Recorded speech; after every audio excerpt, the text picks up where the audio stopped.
हे sweet family, तो इस video में मैं स्टार्ट कर रही हूँ married to miss temperamental episode 2। तो पहले सीन में ही यूनिवर्सिटी दिखाया जाता है जहाँ पर फ्रीन अपने ऑफिस रूम में थी और वहाँ पर बेकी भी थी। फ्रीन बेकी के सामने ही थी। वो उसके कान में जाकर कहते हैं, बेकी आर्मस्ट्रॉन्ग, तुम इस यूनिवर्सिटी के लिए मिस बेकी आर्मस्ट्रॉन्ग हो सकती हो, बट मेरे लिए तो मिसेस सरोजा हो, मतलब मेरी वाइफ। बेकी जैसे ही ये सुनती है उसकी दोनों आंखें बड़ी हो जाती है। वो फ्रीन को थोड़ी सी खुद से हटाते हैं और उसकी ओर देखते हुए कहती है, आप भूल गई हैं ये यूनिवर्सिटी है। फ्रीन भी कहती है, मुझे कहना पड़ रहा है क्योंकि तुम मेरे साथ ऐसे ही बिहेव कर रही हो। बेकी उसको हटाते हैं और वहाँ से चली आ रही थी। फ्रीन उसके हाथ को होल्ड करती है और कहती है, क्यों, क्या हो गया। बेकी उसके हाथ से खुद को छुड़ाती है और कहती है, कुछ भी नहीं हुआ, मुझे आपसे बात ही नहीं करनी है। वो यही कहकर उस रूम से बाहर चली आती है। बेकी फ्रीन के रूम से बाहर चली आती है। उसकी हार्ट बीट अब भी बहुत ज़्यादा फास्ट है। फ्रीन ने जिस तरह से उसे अपने वाइफ कहा था वो उसी बारे में ही सोच रही है। बात यह है, फ्रीन और बेकी का बहुत दिन पहले ही मैरिड हो चुका है। जब बेकी 18 साल के थे और फ्रीन 21 साल के थे। दोनों की शादी उनके ग्रैंड मॉम और ग्रैंडफादर ने मिलके ही करवाई है। बात यह है, प्रॉपर्टी की जिस तरह की वसीयत है उसके हिसाब से आर्मस्ट्रॉन्ग फैमिली और सरोजा फैमिली के बीच ही शादी हो सकती है। इसीलिए रिची फ्रेंड के साथ शादी करने वाला था।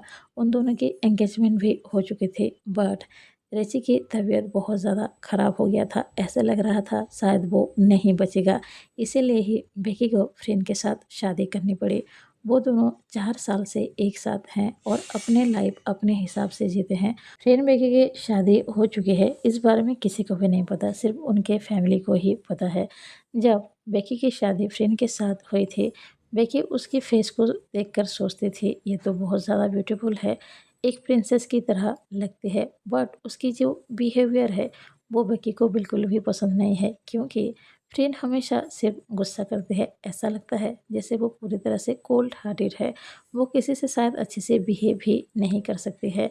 बेकी जाकर कॉलेज की कैंटीन में बैठ जाती है, तभी वहाँ पर आयरन आ जाती है। वो आते ही पूछती है, तो बताओ मिस टेम्परमेंटल ने तुमसे क्या कहा। बेकी कहती है, वो क्या कहेंगी, यही कि मैं लेट में क्यों आई और सारी बकवास बातें जैसे वो हमेशा करती है। एरिन ये सुनकर स्माइल करती है और बेकी को ध्यान से देखते हुए कहती है, वो सब तो ठीक है, बट तुम्हारा फेस इस तरह से रेड क्यों दिख रहा है। क्या तुम अभी शाय फील कर रही थी, और मुझे तो ऐसा लग रहा है जैसे तुम्हारा हार्ट बीट भी शायद फास्ट है। बेकी जैसे ही ये बात सुनती है वो थोड़ी सी शॉक होती है, बट वो खुद को शांत करती है और आयरन से कहती है, तुम क्या पागल हो गई हो, क्या बोली जा रही हो। आयरन कहती है, नहीं मैं पागल तो नहीं हुई हूँ, पर तुम्हारा चेहरा ही ऐसा दिख रहा है। एक बात बताओ, कहीं प्रोफेसर ने तुम्हारे साथ कुछ ऐसा तो नहीं किया है जिसकी वजह से तुम ऐसी हो गई हो। विकी कहती है, शट अप, क्या बोल रही हो, तुम्हें पता ना हम दोनों एक दूसरे को पसंद तक नहीं करते हैं, तो वो मेरे साथ ऐसा क्या करेंगी। आयरन कहती है, ओके रिलैक्स। विकी, तुम एक बात सच बताना, तुम आज सुबह लेट क्यों हुई थी। बेकी कहते हैं, आयरन, जो मैंने कहा था वो ही सच है। कल रात मैं अलार्म लगाना ही भूल गई और उसके चक्कर में मैं लेट उठी, इसीलिए ही यहाँ पर लेट पहुँची। आयरन बेकी को फिर से छेड़ते हुए कहती है, बेकी, तुम कल रात ऐसा क्या कर रही थी जो सुबह लेट को उठी। बेकी अब गुस्सा करते हैं, वो आंखें बड़ी बड़ी करते हैं और आयरन की ओर घूरते हुए कहते हैं, तुम अपनी बकवास करना कब बंद करने वाली हो। आयरन ये बात सुनकर थोड़ी सी स्माइल करती है और उसके क्लोज आकर कहती है, बेकी, इस कॉलेज में किसी को नहीं पता तुम्हारी शादी हो चुकी है और तुम्हारी वाइफ फ्रेंड ही है जो कि इस कॉलेज की प्रोफेसर है, बट मैं तुम्हारी बेस्ट फ्रेंड हूँ और तुमने मुझे ये बात बता रखी है, तो मुझे पता है। तो अब बताओ, उसने तुम्हारे साथ क्या किया है जो तुम इतनी शाय फील कर रहे थे। बेकी कहती है, आयरन प्लीज स्टॉप इट, कोई सुन लेगा। आयरन कहती है, कोई नहीं सुनेगा, तुम धीरे से बताओ। बेकी ये बात अच्छी तरह से जानती है, वो चाहे आयरन को कुछ भी कहे, बट आयरन ये बात को जान के रहेगी आखिर फ्रेंड ने बेकी के साथ क्या किया था। तभी बेकी कहती है ठीक है मैं बताती हूँ। बेकी वो सारी बात बताती है जो कि फ्रेंड के रूम में हुआ था। आर्यन उसकी बात सुनकर स्माइल करते हैं और कहते हैं तुम दोनों के बीच जो भी हुआ वो तो ठीक है, बट तुम फ्रेंड के साथ फ़ोन को लेकर क्यों लड़ाई कर रही थे? बेकी कहती है वो इसलिए जब वो यूनिवर्सिटी में आई तो वो ड्राइवर के साथ आई है कार में, और घर में कोई भी ड्राइवर नहीं था तो मैं यूनिवर्सिटी में कैसे आती।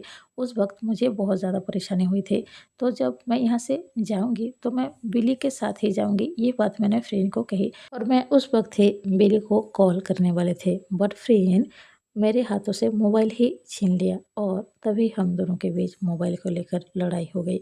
वो मेरी बात सुनती ही नहीं है, सिर्फ अपनी ही मनमानी करती है। आयरन फिर से बेकी को छेड़ते हुए कहते हैं ओह रियली, तुम्हारी वाइफ ने तुम्हारे साथ ऐसा किया? बेकी उसकी ओर घूरते हुए कहती है मैंने कहा ना उसको मेरी वाइफ यहाँ पर मत कहो, कोई अगर सुन लेगा तो प्रॉब्लम हो जाएगा। ये सुनकर आयरन बस स्माइल ही किए जा रही थी। बेकी कहती है वो तो मेरी बैड लक थी जो फ्रेंड के साथ मेरी शादी हो गई, जबकि मैं उसको बिल्कुल पसंद नहीं करती हूँ। तभी आयरन कहती है ओके रिलैक्स, अगर तुम्हारे पास ड्राइवर नहीं है तो मैं तुम्हें तुम्हारा घर ड्रॉप कर दूँगी, ओके। बेकी स्माइल करते हुए यस कहती है। तभी वहाँ पर फ्रेंड आ जाती है एक लड़की के साथ, जो लड़की हमेशा फ्रेंड के साथ ही रहती है जब फ्रेंड कॉलेज में होती है। बेकी उन दोनों की ओर ही देख रही थी। फ्रेंड की भी नज़र बेकी के ऊपर पड़ती है तो फ्रेंड और मिस वेफ्रन उसके पास आ जाते हैं। फ्रेंड बस उसकी ओर देख रही थी। बेकी ऐसे नाटक करती है जैसे फ्रेंड उसके सामने ही नहीं है। तभी फ्रेंड और मिस वेफ्रन वहाँ से चली जाती है। बेकी मिस वेफ्रन को ऐसे घूर रही थी मानो अगर किसी को आंखों से मारना मुमकिन होता तो बेकी ये कब की कर चुकी होती। बेकी बस मिस वाफ्रन को घूरे ही जा रही थी। तभी आयरन कहती है बेकी तुम्हें क्या हुआ, क्या तुम जेलस फील कर रही हो? बेकी कहती है क्या बकवास कर रही हो, मैं जेलस फील क्यों करूँगी, तुम्हें पता है ना मुझे फ्रेंड बिल्कुल भी पसंद नहीं है। तभी आयरन स्माइल करते हुए कहती है बट तुम्हारा फेस तो कुछ और ही बता रहा है। बेकी थोड़े से गुस्से में कहती है आयरन बस भी करो, अब चुप हो जाओ, मुझसे और बात मत करो। आयरन अब सॉरी कहती है और वो चुपचाप बैठ जाती है, बट बेकी के दिमाग में एक ही बात गूंज रही थी जो कि अभी आयरन ने कहा था। क्या बेकी सचमुच मिस बेफरन से जेलस फील करती है, जबकि मिस बेफरन बहुत अच्छी है, सबको अच्छे से बिहेव करते हैं और दिल की भी काफ़ी अच्छी है, तो क्या बेकी इस वजह से जेलस फील करती है क्योंकि वो फ्रेंड के साथ घूमती है? बेकी खुद से ही कहती है स्टॉप इट, मैं क्या कर रही हूँ, क्या बकवास बातें सोच रही हूँ। तभी बेकी की नज़र फ्रेंड के ऊपर पड़ते हैं जो कि बैठी हुई थी और मिस बेफरन भी बैठी हुई थी। वो दोनों काफ़ी ज़्यादा क्लोज बैठे हुए थे। बेकी उसको देखकर गुस्सा कर रही थी। वो सोच रही थी इतनी जगह खाली है तो उन दोनों को इतने क्लोज बैठने की क्या ज़रूरत है। मिस बेफरन को हो क्या जाता है, वो जब देखो फ्रेंड के इतने करीब आने की क्यों कोशिश करती है। बेकी फिर से खुद से कहती है बेकी तुम क्या कर रही हो, आखिर फ्रेंड से तुम हेट करती हो, तुम उसे पसंद नहीं करती हो, फिर भी इस तरह की हरकतें क्यों कर रही हो। तभी फ्रेंड की नज़र भी बेकी के ऊपर ही पड़ता है। दोनों एक दूसरे को देख रहे थे, दोनों का आई कांटेक्ट होता है। फ्रेंड एक छोटी सी स्माइल कर रहे थे। तभी मिस वेफ्रन ये नोटिस करते हैं और फ्रेंड के हाथ को टच करते हैं और अपने ओर कर देते हैं। तभी फ्रेंड उसकी ओर देखती है। मिस वेफ्रन फ्रेंड से कुछ कह रही थी और फ्रेंड उसकी बात सुनकर स्माइल कर रही थी। बेकी अब भी बस उन दोनों को ही घूरे जा रही है। तभी आयरन इस बात को नोटिस करती है। वो बेकी से कहती है बेकी क्या हुआ, तुम इस तरह से क्यों घूर रही हो? बेकी कहती है नहीं कुछ भी नहीं हुआ है, तुम खाओ ना। वो दोनों खा ही रही थी तभी वहाँ पर एक बॉय आ जाता है जो कि नोब था। वो बहुत अच्छा लड़का है। वो हर वक्त कॉलेज के कैंटीन में कुछ ना कुछ हेल्प करता है रहता है। बट बेकी को एक बात समझ में नहीं आती है, कुछ ब्यूटीफुल लड़कियाँ नोब को पसंद करते हैं बट आज तक नोब ने किसी एक भी लड़की को लाइक नहीं किया है। तभी नोब कहता है बेकी क्या मैं तुम्हारे लिए कुछ लाऊं? बेकी कहती है नहीं थैंक यू, हमें जो ऑर्डर करना था कर लिया और हम खा भी रहे हैं, ख़त्म होने ही वाला है तो कुछ भी नहीं चाहिए।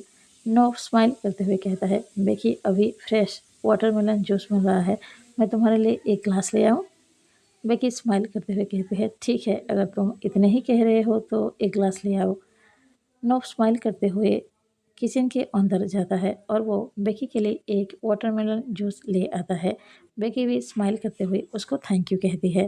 तभी आयरन बेकी की ओर देखते हुए कहती है, बेकी तुम क्या कर रही हो? तुम बहुत ज़्यादा खा चुके हो, पता है ना? जब पिछली बार तुमने बहुत खा लिया था और जूस पी लिया था, तुम्हारी तबीयत कितनी ज़्यादा खराब हो गई थी। प्लीज़ अभी जूस मत पियो।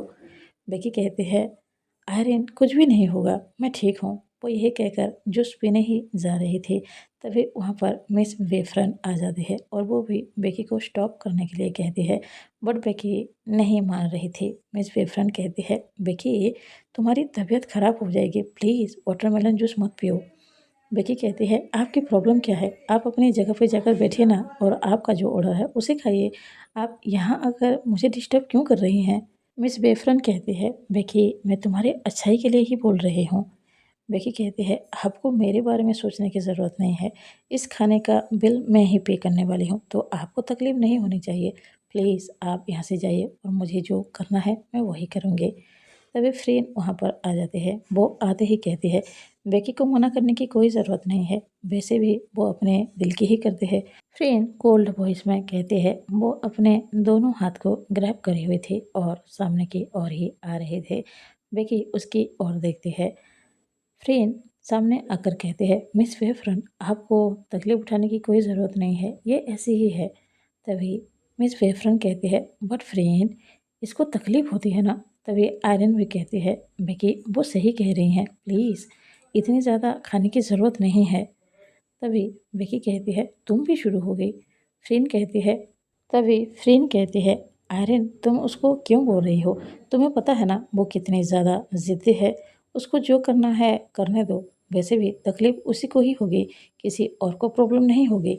ये बात सुनकर बेकी बस फ्रेन की ओर ही देख रहे थे। तभी फ्रेन फिर से कहती है, तुम्हें जो करना होता है तुम वही करते हो ना, किसी की बात तुमने आज तक कहाँ मानी है। करो तुम्हें जो करना है, बाद में अगर तुम्हारी तबीयत बिगड़ेगी तुम्हें ही तकलीफ होगी, किसी का कुछ नहीं जाने वाला है। तभी फ्रेन मिस बेफरन की ओर देखती है और कहती है, चलो हम यहाँ से चलते हैं, हमें हमारा टाइम वेस्ट नहीं करना चाहिए। वैसे भी वो किसी की बात नहीं मानती है। वो यही कहकर वहाँ से चली जाती है। बेकी को इस बात से तकलीफ़ हुई क्योंकि फ्रेंड ने इस तरीके से ही कहा था। बेकी को समझ में नहीं आ रहा था उसको क्यों पेन फील हो रहा है। वो तो फ्रेंड की बातों को सीरियसली लेती ही नहीं है। नेक्स्ट सीन में बेकी और आयरन क्लासरूम के अंदर थे। अब भी बेकी थोड़ी सी सैड लग रही थी। तभी आयरन कहती है, बेकी क्या तुम फ्रेंड की बात सुनकर सैड हो रही हो? बेकी कहती है, नहीं ऐसी कोई बात नहीं है। बट बेकी को अच्छे से पता है उसे फ्रेंड के बात से ही तकलीफ़ हो रही है। बेकी बस बार बार फ्रेंड की बातों को ही याद कर रही थी और यहाँ पर ही ये एपिसोड एंड होता है। मिलते हैं नेक्स्ट एपिसोड में। आप सबको अगर वीडियो अच्छा लगा हो प्लीज़ लाइक कीजिए, अगर कोई नया हो तो ज़रूर सब्सक्राइब कीजिए। आप सबको ये एपिसोड कैसा लगा कमेंट बॉक्स में भी ज़रूर बताइएगा। मिलते हैं नेक्स्ट वीडियो में। अभी के लिए बाय बाय, थैंक यू।